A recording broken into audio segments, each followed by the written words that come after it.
मेरे जनाब का घर उसी तरफ है और मेरे भाइयों का खैमा इस तरफ है। इस तरह खाने का खैमा दूर होगा।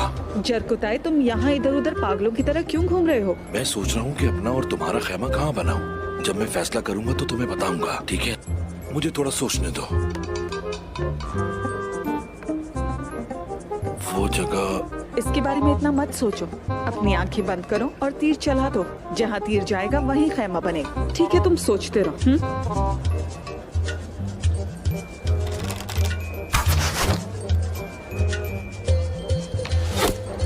हाँ ठीक है, तो अब तुम घर बनाओ, कुछ जरूरी काम है। चलती हूँ। ठीक है। रुको, लो, क्या मैं अकेला बनाऊं घर? सही कहते थे लोग, शादी करके बहुत मजा आएगा जरकुताई।